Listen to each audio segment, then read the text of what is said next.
Hello and welcome to Everyday Tarot, your daily dive into the divine wisdom of the tarot. I'm your host, Camille A. Saunders, healer, tarot enthusiast, and professional witch, and today I'm talking about Hermione's views on divination in the Harry Potter series. Whether you're a seasoned tarot reader or just starting to explore, this podcast offers daily insights, intuitive messages, and practical advice drawn from the cards. Each episode is designed to help you connect with your inner wisdom, find clarity in your decisions, and tap into the energy of the universe. Tune in every day, Monday through Friday, for fresh perspectives and empowering guidance from the tarot as interpreted by me. If you love the show, the best way to support it for free is by listening daily, leaving a review, and subscribing or following in your favorite podcast app. If you're interested in crafting your own tarot cards, you can go ahead and get my full workshop, including the hour-long recording with my step-by-step method, examples of the tarot cards I've created, journaling questions, and a PDF to walk you all through it for just $33. The link is in the show notes to purchase that now. I am offering a 12-week Tarot for Transformation live course starting at the end of this summer. If you're interested, you can sign up for more information on that as well. I did just update my Patreon benefits, so if you want an individual card pulled for you once a month live on the podcast during my New Moon Collective Tarot readings, join the Everyday Tarot Patreon family at the Lovers level. If you'd like to support the podcast even further, you can get a one-time individual 5-card reading in addition to all the other benefits if you join the Witch Bitch level on the Patreon. If you're local to the greater Puget Sound area, you can join us at our next Let's Talk Tarot meetup group event. Go ahead and join the meetup and you'll get notifications when the next events are posted. If you're interested in my free PDF with the 2025 5-card tarot spread I created just for you at the beginning of this year, you can get that by joining my newsletter list. My weekly newsletter always has the most up-to-date information on upcoming events, presentations, musings, and info and photos of my day-to-day life.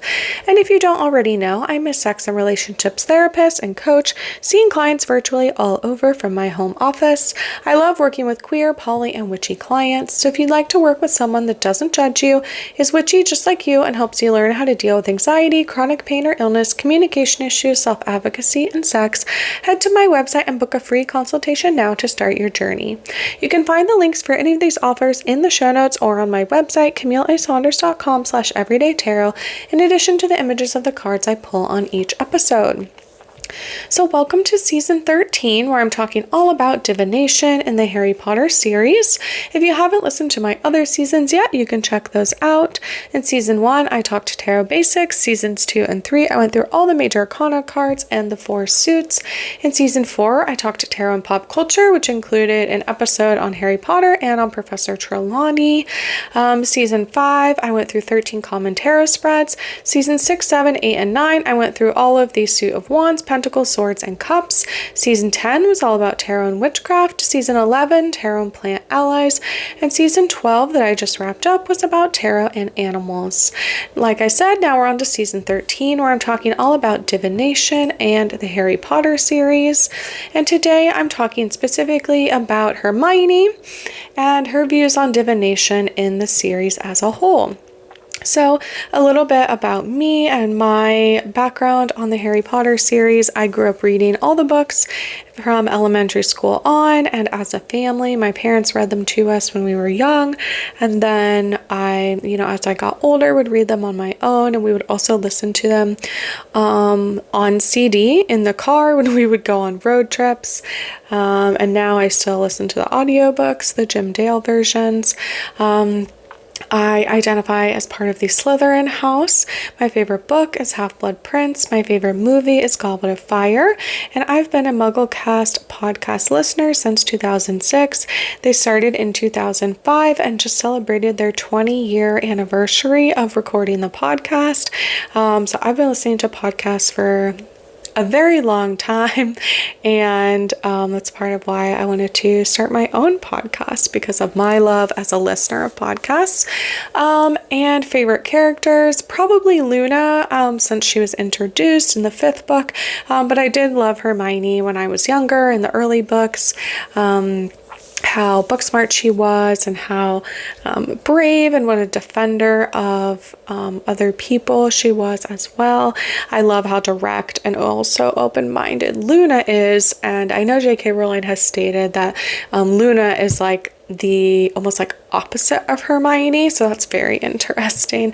Luna is very open-minded, I would say like highly intuitive, or is kind of willing to believe anything, and Hermione is sort of the opposite. She sort of goes very much into book smarts. I'll talk about it a lot more later, but yeah, I just thought that was interesting that the author has shown that like Luna is like the foil to Hermione.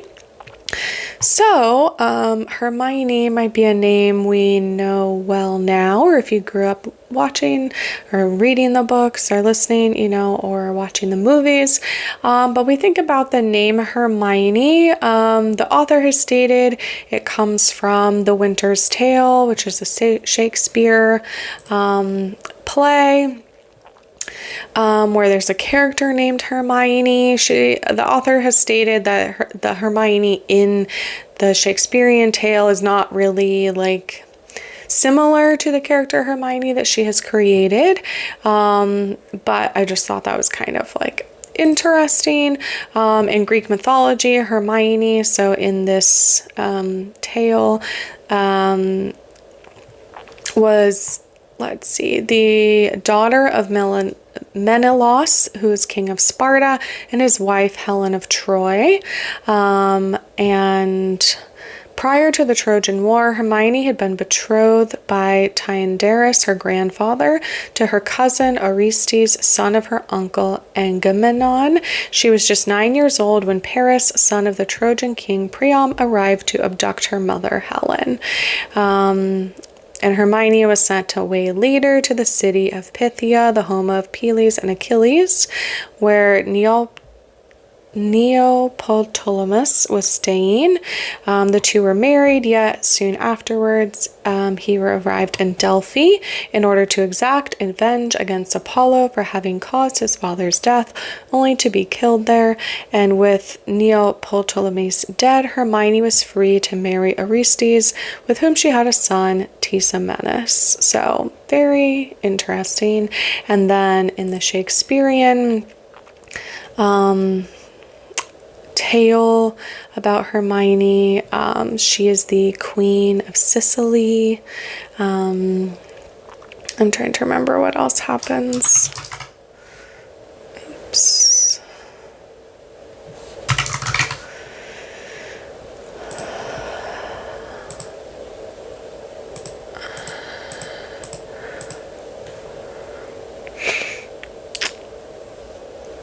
Yeah, but anyway, so that's, I guess, where the author sort of like found the name.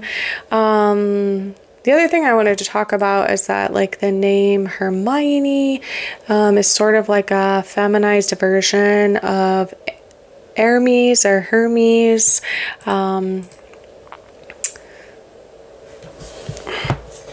So I looked in my book, The Woman's Encyclopedia, Myths and Secrets by Barbara G. Walker. And Hermes has a very long section, but I thought some aspects of it were interesting. If we think about Hermione's character, like Hermes is like Mercury in like Roman mythology. So Hermes is like a messenger god. Hermes was the original hermaphrodite, united in one body with Aphrodite. Let's see what else. Greeks called Hermes the psychopomp, conductor of souls. Hermes had great power over rebirth and reincarnation, even greater power than Zeus did. And so Hermes has both this like feminine and masculine power, I guess. And so the feminine wisdom credited to Hermes with the invention of the civilized arts, usually attributed to the goddess, measuring and weighing, astronomy and astrology, music and divination by knuckle bones. I thought that was fascinating because I'm about to go on in this episode to talk about Hermione as a character and how she does not trust, appreciate, respect the art of divination, even though like Hermes as a god was known for messenger and divination and also astrology, and just all these different things. So I thought that was interesting. What else? Yeah, I mean, there's a lot about Hermes that like doesn't necessarily align with the character very well, but Hermes was a very like powerful god, again like a messenger god, this like crossroads. What else? Yeah, Greek god of magic, letters, medicine, and occult wisdom, and identified with Thoth in Egypt and Mercury in Rome. So anything that is attributed to Mercury as well, like the god Mercury, is similar to Hermes or Hermes. Yeah, and I just thought it was very interesting. So let's get into Hermione as a character. So Hermione in the books is part of the famous sort of trio, our main three characters. She becomes friends with Harry Potter and Ron Weasley in the first book after they save her from a troll in the girls' bathroom. She was getting bullied, and so she ended up in the bathroom crying, and they lock a troll in there with her, and then they go to save her as well. Hermione often uses her quick wit, deft recall, and encyclopedic knowledge to help her friends in perilous situations.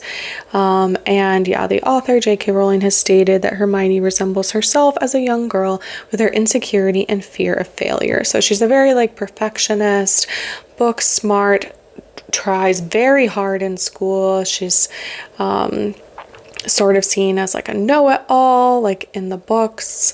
Yeah, but she is also sort of like insecure, afraid of failure. She has like a quote where she talks about, you know, like failing their exams or getting kicked out of school as being more serious than death. And she's definitely used, like the character is used as the book to sort of inform us as the readers a lot about the wizarding world, because Hermione was born to Muggle parents, which just means her parents were not magical at all, and then they had a magical daughter who didn't know that she was a witch until she sort of came of age at 11 and was informed that she was, and then she gets kind of whisked off to Hogwarts to learn about her magical abilities and refining her abilities, and so she sort of works very hard to learn as much about the world before she even ends up in it, probably because she didn't grow up in it and she doesn't have that inherent knowledge. Let's see. She has a very encyclopedic knowledge of basically everything in the wizarding world. She reads a lot.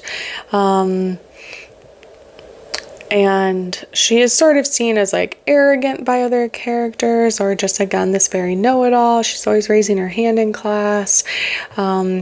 She does sometimes literally know it all, in that she has read she memorized all of the school books in a way that no one else in the classes that we see has any sort of, they're not on her level in that way. Even Ron, who grew up in the wizarding world and knows, you know, some things just by growing up in it, she has read so much. And again, I would say it's like a very common tale for folks that are like in marginalized communities, that they have to work kind of harder and kind of make up for the fact that they weren't born into privilege or born into knowing things, or had like wealth growing up, or access to things. And so she is she definitely like does work and try very hard, sometimes like to the extent that people don't like her for it, or they think that, again, they sort of insult this part of her that, you know, has worked very hard to get where she was and to learn all the information. Let's see, what else do I want to say about her before we get too much more into, before we start to talk more about divination. She's very responsible, a strict perfectionist, well put together, who often attempted to act as the voice of reading among her more impulsive friends to varying levels of success. That's pulled from the harrypotter.fandom.com wiki for Hermione. I've also read from the Wikipedia page for Hermione, the character, and then also for the Winter's Tale, the Shakespearean play with Hermione character in it. Yeah, let's get into more of the divination aspects. So when they get to their 3rd year in Hogwarts, this wizarding school, all of the 3rd years have to take divination as a subject. And Hermione ends up leaving the class because she doesn't really respect it. I have some quotes. She gets mad at Professor Trelawney, who's the one that teaches divination, by saying, well, honestly, the fates have informed her. Who sets the exam? She does. When Professor Trelawney claims to know about like the exam that the students are going to be tested on at the end of the year, Hermione points out that, like, well, she makes the exam, so this is not like any level of divining the future. She just obviously would know that. She also says, being good at divination means I have to pretend to see death omens in clumps of tea, I don't think I'll be studying it any longer. She expresses, right, her frustration with the subject and the nonsensical nature of divination practices. In this sense, she's making fun of reading tea leaves. Then later on, she talks about, like, the subject of divination as, I think we're going to have to drop divination. I mean, I don't mind the subject, but, well, it's a bit woolly, isn't it? So again, she's sort of like making fun of, being skeptical of the class itself. I think this is, like, in line with Hermione's character, and it starts to like come out as this clear sort of like weakness of hers, which is that if she doesn't sort of have a book to tell her what the facts are, she doesn't quite know how to engage with the subject in school. In particular, it's a very imprecise branch of magic, which Professor McGonagall also sort of like affirms. So the head of the Gryffindor house that Hermione is in.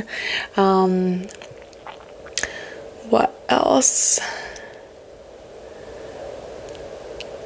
Yeah, so that's happening during the 3rd year, and Hermione's taking a bunch of classes during that year. So also this, when she drops divination, she partially is doing it because she's like overwhelmed in her other subjects and finds them more, I don't quite know the word she uses, but like respectable, I think. And we have a lot of characters in the Harry Potter books that don't think very highly of divination. So I'll talk about some of the other ones as well in other episodes. But like I talked about McGonagall as well. I mean, Harry and Ron don't really think much of it either. Like they go to class and they like pretend to do their homework. They make up a lot of things, or they just sort of, they don't ever really take it seriously. Even when there are sort of like, even when we get proof later that, that their predictions were true, or like when Harry sees the Grim in the tea leaves, which is like a black dog, he assumes that, or they assume that it is predicting his death, but really, right, it could have been about Sirius Black being an animagus as a black dog, and to kind of look out for that, which wasn't, again, divining his death, or that was going to happen, but sometimes when we take symbols, right, more literally, or or we make assumptions about them, we can end up wrong. And it's not until later when we look back that we realize, oh yeah, okay, like that's what that was talking about. And I would say I definitely experience that with tarot sometimes. Like a lot of times it makes sense to me as I've gotten to know it better and practice on the podcast by doing tarot pretty much daily at this point. But there have definitely been times, especially if I do like longer term spreads or do a year ahead spread or like a month ahead, where I'm kind of like, okay, like, I don't really know what that's about, but like, we'll see. And then kind of looking back, it can be something where it's, oh, this was trying to maybe warn me about this, or let me know that this wasn't a great path to go down, or this is kind of where it's going to go, but I didn't quite know it at the time. I do think it's very interesting. So Hermione drops divination in the book, which is a required subject, but she gets permission specifically to drop it. Well, she actually drops out of class, like she leaves the class out of fury, and then she talks about arithmancy, which I think is kind of hilarious because, so in that quote, when she talks about, oh, I have to pretend to see death omens in a lump of tea leaves, I'm not sure I'm going to be studying much longer. Then she goes to say on, the lesson was absolute rubbish compared to my arithmancy class. And if you look up what arithmancy is in the Harry Potter world, it's a magical discipline that studied the property of numbers, including predicting the future with numbers and numerology. So Hermione is saying that, like, divining the future is not real. She doesn't like that class.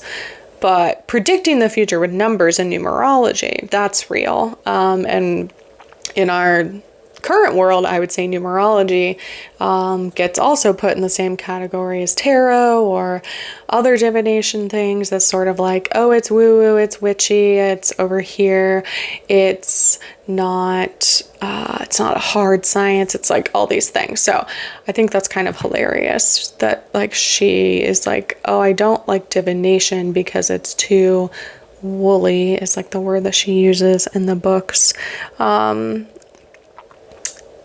But she says arithmancy is her favorite subject, and then she goes on to get like the highest score possible during her exams in their 5th year, and then she studies the subject further like as they get towards the end of school. So we don't like know a lot about arithmancy in the books. They don't really talk about it other than that we know that Harry gives Hermione a copy of the new theory of numerology as a Christmas present when they, I think in the 5th book, when they go to St. Mungo's Hospital, when Arthur Weasley gets injured, I believe. Whereas again, like in our real world, arithmancy is numerology. And I can understand that with numerology, it's sort of this, it is more of like an equation in that, like, it's like this number means this thing, this means this, whereas it seems like in divination in the Harry Potter world, they practice a lot of different kinds of divination in the class. And like I said, as we go throughout this season, I'm going to talk about some of the other ones more specifically. I'm just going to pull up my guide. So we'll talk about reading tea leaves, which is tessiomancy. We'll talk about fire omens, which is reading smoke, palmistry, which is reading palms, crystal gazing, which is like a crystal ball. We'll talk about astrology and dream interpretation. And maybe I'll make an episode also about numerology because that seems appropriate for this. And then so we're going to talk about different kinds of divination that they do in the series.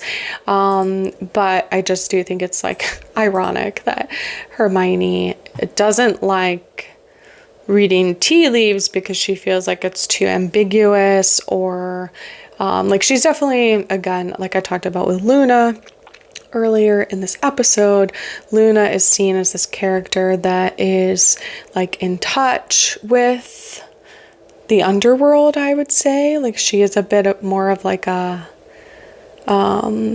Persephone type character. Her mother died when she was young, and she can see the thestrals, so she's seen death before like Harry does, and she's the one that really like helps Harry when he is dealing with a lot of grief and just like death kind of following him around when she gets introduced in the later books. Luna, again, her father is sort of out there. He runs the Quibbler, which is sort of like a I don't know exactly how it's described in the books, but it's a it's a magazine or like a tabloid, a wizarding tabloid, known for its eccentric and often fantastical content. In the books, which Hermione also doesn't take very seriously, she thinks it's all, made up. It's sort of like conspiracy theories, I would say, like some of it, but also it is where Harry gets his actual tale of, Voldemort, the Dark Lord, coming back. He gets published in there when the mainstream newspaper of the Prophet won't print, what actually happened to him. He does go to this more like alternative publication because they are willing to believe him and are willing to publish something even if it is controversial. And so Luna has very much grown up. Her mom that died she talks about her mom being like a researcher. She was always doing experiments. And she actually it's explained, she like blew herself up. So I don't know if she was doing some kind of like alchemy type things, chemistry experiments in the wizarding world. So Luna got to see, a lot of like new discoveries, and her dad is sort of this, character that is sort of, again, he's seen as like whimsical. And so she is very different than Hermione in that like she's very willing to believe in intuition and sort of like the shadow side of things, right? Again, grief, like ghosts are talking to the dead. She can hear the voices behind the veil, just like Harry can. When they're in the Ministry of Magic, in the what's it called? In the Department of Mysteries, with the veil. Okay, so what else do I want to say about this? Maybe that's it for now. Again, like the divination class, there's kind of a lot that happens during it. They do dream interpretation, they read tea leaves, they do all these other things, and tarot is a form of divination. They don't talk specifically about tarot a whole lot in the books. I did talk about it in my Trelawney episode, which is back in season, let me look real quick. In season 4, when I talked about tarot and pop culture, I did an episode talking about Harry Potter, and then I did an episode about Professor Trelawney. So she does get like the Tower card, and some other cards later in the books. We see her, so she clearly does tarot, and we know that there are tarot cards in the divination classroom because they talk about that when Harry walks in, he sees like crystal balls and things like cards on the wall and stuff like that. And Sybil Trelawney, who's the divination teacher, one of the first things she says is, broaden your minds, my dears, and allow your eyes to see past the mundane. And so they do have sort of textbooks that help them with like dream interpretation, or again, like prophecies or tessiomancy, so reading tea leaves. Like they have reference manuals, but again, it doesn't necessarily tell you exactly like how to do it. It's more of like, okay, again, like a tarot guidebook, I would say, where it says, okay, you pulled this card and this is what it could mean. But you have to think about, how does that actually apply to your life? How does that apply to the person you're reading for, the world around you, what you're going through? And so it's just a little, it's more challenging. And Hermione apparently doesn't like that. She likes to know the answers, I think, is very clear from our understanding of her, and she gets upset that, again, I'll talk more about Professor Trelawney in the upcoming episodes, but she gets upset that Trelawney makes false predictions, or it seems like a fraud, even though, again, if you've read the whole Harry Potter series, you're well aware that in the books there are real prophecies that have real outcomes. She is a seer, and this is like a generational ability that's passed down in her family, even though she doesn't know that about herself. Trelawney doesn't know the predictions that she's made that are real, and that I'm doing a whole talk and Chanticon next week in St. Louis, Missouri, about Trelawney and tarot and trusting yourself and intuition, because I think this is super interesting topic here, which is part of why I'm doing a whole season about Harry Potter. So all right, let's get back on track here. So let's get into some tarot cards that I sort of think about with Hermione, or sort of like a tribute to her as we think about her dynamic and personality. So from the Citadel, a Fantasy Oracle by Fen Inkwright. So not necessarily a tarot deck, but there's a card in there called the Scholar, Investigation and Research. So I pulled 4 cards that are sort of this like journey of Hermione, I feel like. So the Scholar is sort of where she begins. I'm going to go ahead and read from the Citadel Fantasy Oracle what it talks about. It says the Scholar is a card of routine and perseverance. It's about books. It's something, the Scholar is something of a hermit, preferring their scrolls and studies to the bustle of the outside world. But there's one thing they're known for, their ability to work through any puzzle and come to the right conclusion. So if you were to pull this card in a deck, it says you maybe find yourself at a dead end with no immediately apparent solution. Take a step back and try approaching the problem from a different angle, or asking someone for their opinion. A fresh pair of eyes can work wonders. So we see Hermione do this throughout the series, where if she can't figure something out, she comes to a dead end. She's like, I just need a different book, right? Or I need to talk to someone else about it, right? She'll talk to Harry about things, or they will sort of brainstorm, and then she'll go run off to the library to go look into some new research, right? And find a different book that has the answer. So she's very good at problem solving, right? Again, as long as the answers are sort of in a book somewhere.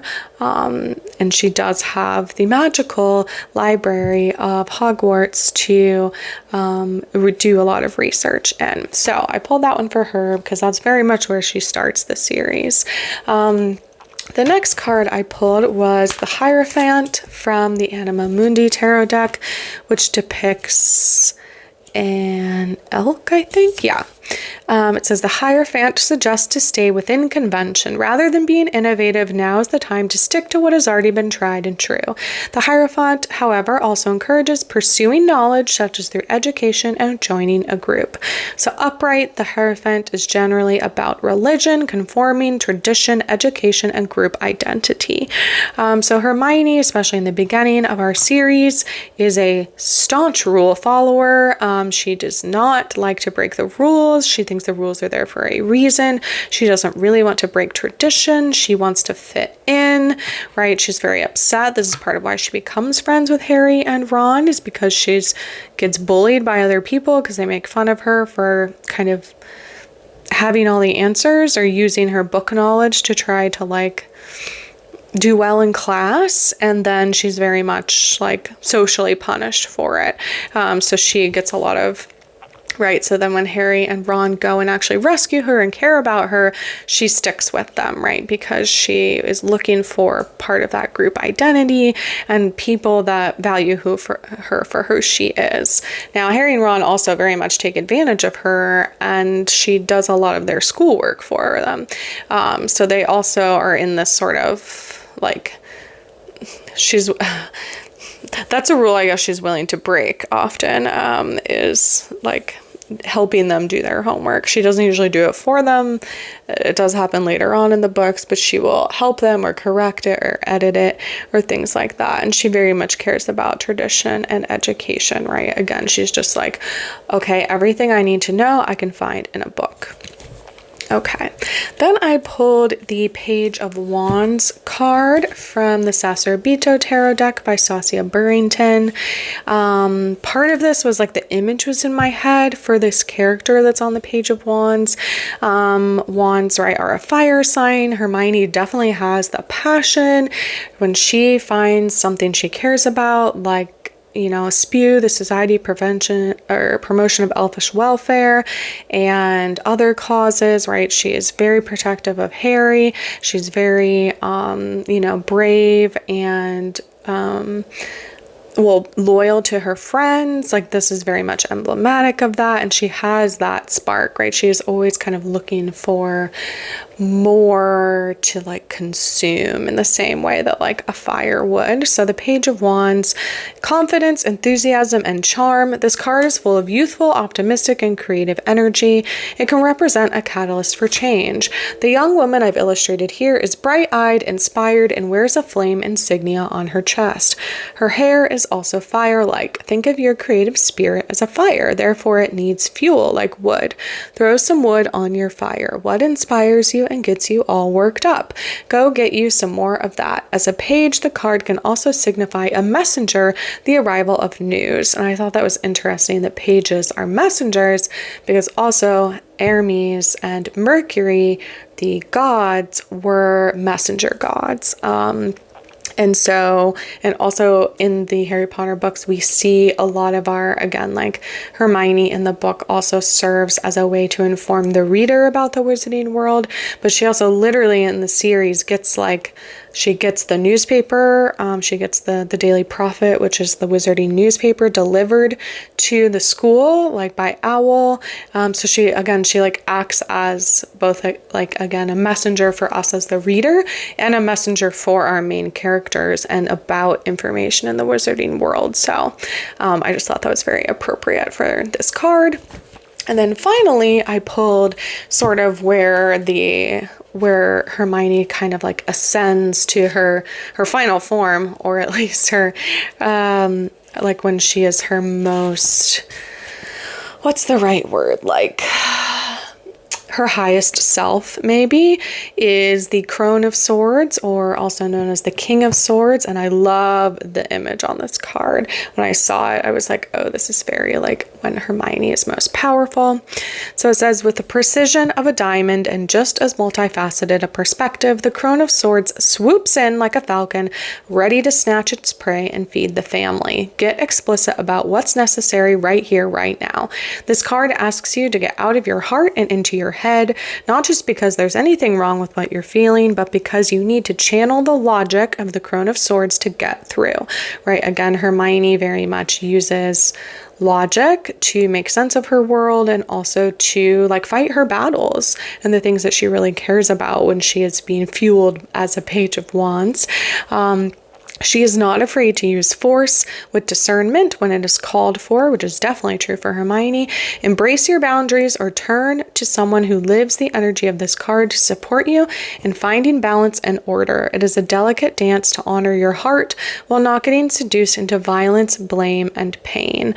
And I do think that Hermione's like shadow side, as we see and parts in the books, is that she can be very violent sometimes. Like, she puts Rita Skeeter like in a jar for months, seemingly, when she's in her animagus form as a beetle. She punches Malfoy in the face when he's being terrible. She does sometimes like to fight violence with violence.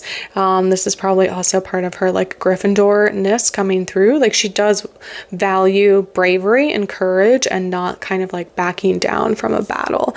And again, so this for her is sort of her shadow side of like when you are very passionate, not getting sort of like sucked into the dark side of passion, which is violence and blame or pain.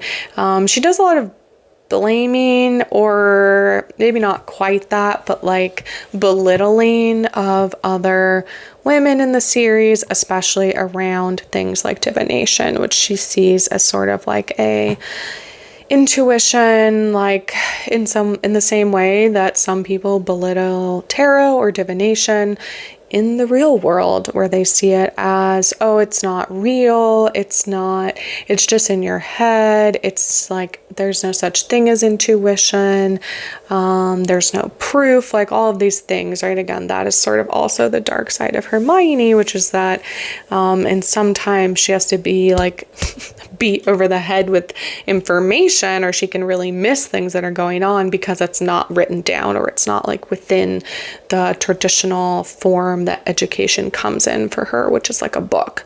And it sometimes takes her a lot of time to integrate things, integrate knowledge, integrate things that are true into like her conceptualization of the world.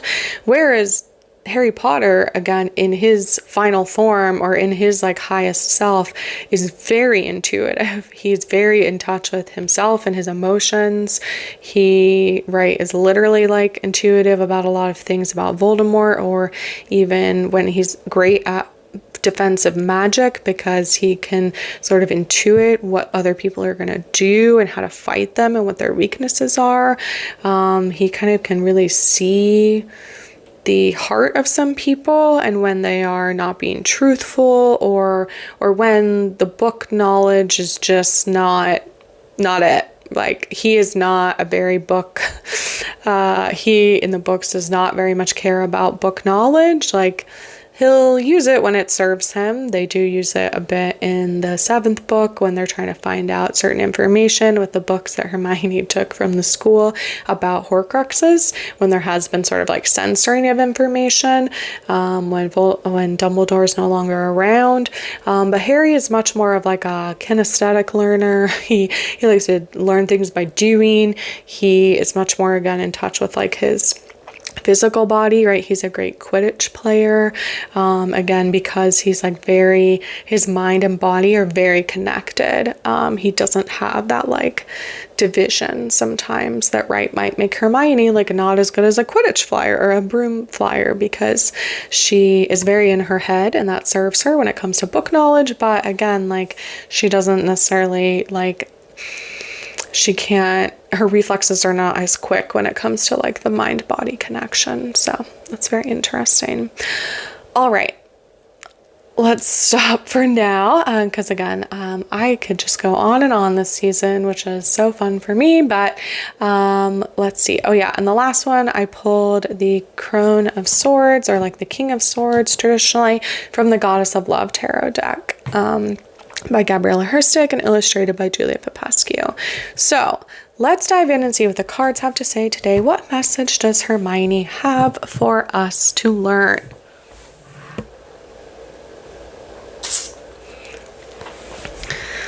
I am very much feeling this deck that Hermione would maybe not like very much, because it's got aliens, it's got cultural mythology. It's the Desert Illuminations Tarot deck by Lindsay D. Williams. But let's see if Hermione's message can still come through here. So what do we need to know? What message does Hermione as a messenger in the series and as Hermes like have for us today? What else do we need to take into consideration? Okay, I pulled the 8 of Jugs in this deck, which is the 8 of Cups traditionally. Let's see here. The 8 of Jugs. A horse-drawn carriage is galloping away in the distance across a mountainous desertscape. Many mystic whiskey bottles are left behind as the full moon looms above. A prismatic cloud lights the way in the sky. Have you ever felt the need to escape your problems by running away instead of facing them?